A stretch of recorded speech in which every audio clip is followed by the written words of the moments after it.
يقول النبي صلى الله عليه وسلم: من كان يؤمن بالله واليوم الآخر فليقل خيرا أو ليصمت، ومن كان يؤمن بالله واليوم الآخر فليكرم جاره، ومن كان يؤمن بالله واليوم الآخر فليكرم ضيفه.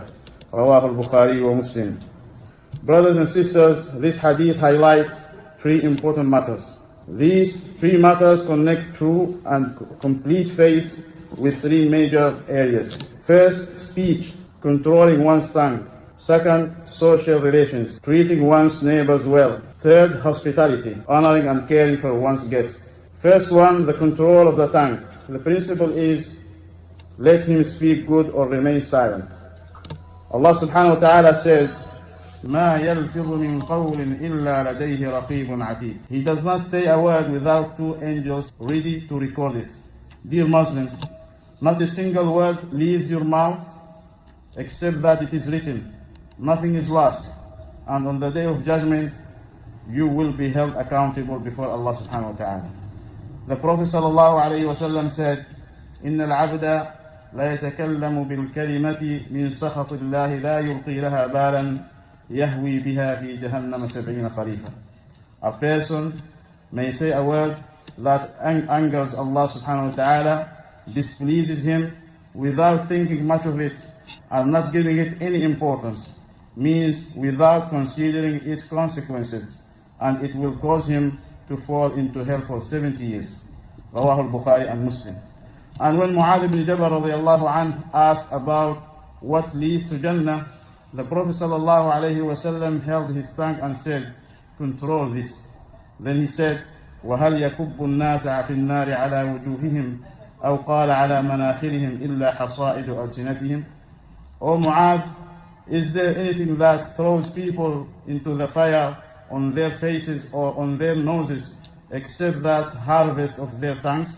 Bukhari and Muslim. It was said by the Prophet sallallahu alayhi wa sallam to Mu'adh ibn Jabal radiallahu anhu, emphasizing how dangerous careless speech can be. So ask yourself, how many words do I regret? How many hearts have I hurt? How many sins came from my mouth? O servant of Allah, be aware of your tongue, be aware of backbiting, as it eats the honor of others. Be aware of gossip, as it spreads hatred and destroys relationships. Be aware of lying, as it destroys trust. Be aware of mockery, as it wounds hearts. After the Prophet's guidance on what controls all of that, let us now look at the types of speech. Types of speech, first one, pure good, like dhikr, advice, truth, recitation of the Quran. Pure evil, such as lying, backbiting, insults, gossips, rumors, and mixed speech depends on benefit versus harm, meaning that only 1/3 of our speech is truly beneficial and pure good, and therefore most of our speech is often spent on what brings harm or no benefit. So let us, brothers in Islam, be mindful of this. Speak only what you would wish to meet on the day of judgment, because one word can raise you to paradise or drag you to the fire. And the second part of the hadith, honoring the neighbor. The principle is, whoever believes in Allah and the last day should honor his neighbor. Dear brother and sister, this raises an important question. Who exactly is the neighbor? In Islam, the concept of a neighbor is broad. Scholars mention that it includes the person living next to you as well as people in your street or area. And it is reported from some of the Salaf al-Salih that a neighbor may extend to 40 houses, and according to another opinion, 40 houses in every direction. Neighbors can be Muslims or non-Muslims, relatives or strangers. All of them have rights. Some have the right of neighborliness, others have additional rights such as the bond of faith or family ties. But every neighbor, regardless of their background, has a right that must be honored. Allah subhanahu wa ta'ala says, وَاعْبُدُوا اللَّهَ وَلَا تُشْرِكُوا بِهِ شَيْئًا وَبِالْوَالِدَيْنِ إِحْسَانًا وَبِذِي الْقُرْبَى وَالْيَتَامَى وَالْمَسَاكِينِ والجار ذي القربى والجار الجنب. And worship Allah and do not associate anything with Him, and be good to parents, relatives, orphans, the needy, the neighbor near and far. The first and most important part of being good to your neighbors is to avoid harming them, then respect and helping them, and being patient with them.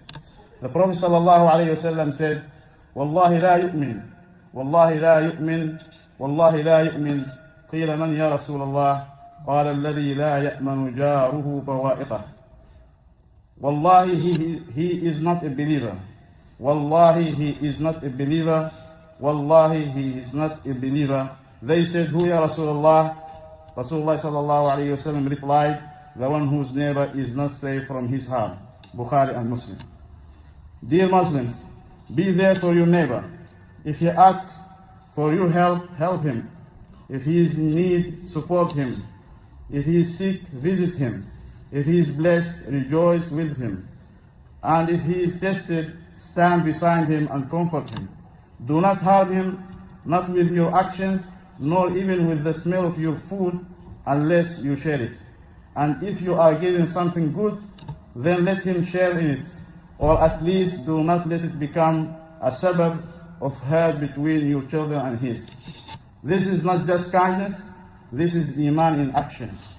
It is reported that Abdullah bin Amr bin al-As radiallahu anhu slaughtered a sheep and said to his family, have you given some of it to our Jewish neighbor? He repeated it again and again. Then he said, I heard the Prophet ﷺ say, Angel Gabriel continued to advise me regarding the neighbor until I thought he would make him an ear. This shows us something powerful. Firstly, the rights of neighbors are so important that the Prophet ﷺ thought they might even be included in inheritance. Secondly, even a neighbor who does not share your faith has a great right over you. From these verses, from these teachings of Prophet ﷺ and the stories that have been mentioned regarding kindness to neighbors, we can conclude the following. A good neighbor is a sign of a strong faith, and social harmony begins next door. We often speak about the suffering of people around the world, Palestine, Afghanistan, Sudan, and others, while we neglect those closest to us. How can we speak of the pain of the Ummah while our neighbors and our own community are not safe from our words or actions? Our society has not been free from backbiting, consuming people's honor, spreading gossip, using insults and abusive language, and su'adhan, harboring bad suspicions about others. Allah subhanahu wa ta'ala says, إِنَّ الَّذِينَ يُحِبُّونَ أَن تَشِيعَ الْفَاحِشَةَ فِي الَّذِينَ آمَنُوا لَهُمْ عَذَابٌ أَلِيمٌ. Indeed, those who love that immorality should be spread among the believers will have a painful punishment. It is as though we wish to clean the houses of others while our own house remains in need of cleansing. True concern for the Ummah starts at home, in our own community, by showing good manners, kindness, and respect to those closest to you. And the third part of the hadith, honoring the guest. The principle is whoever believes in Allah on the last day should honor his guest. Bukhari and Muslim. The Prophet ﷺ said, hospitality is for 3 days. What is beyond that is charity. Bukhari and Muslim. Levels of hospitality. First day is an obligation. Warm reception, food, respect, Sahih Muslim. Second and third is recommended kindness. After that, voluntary charity.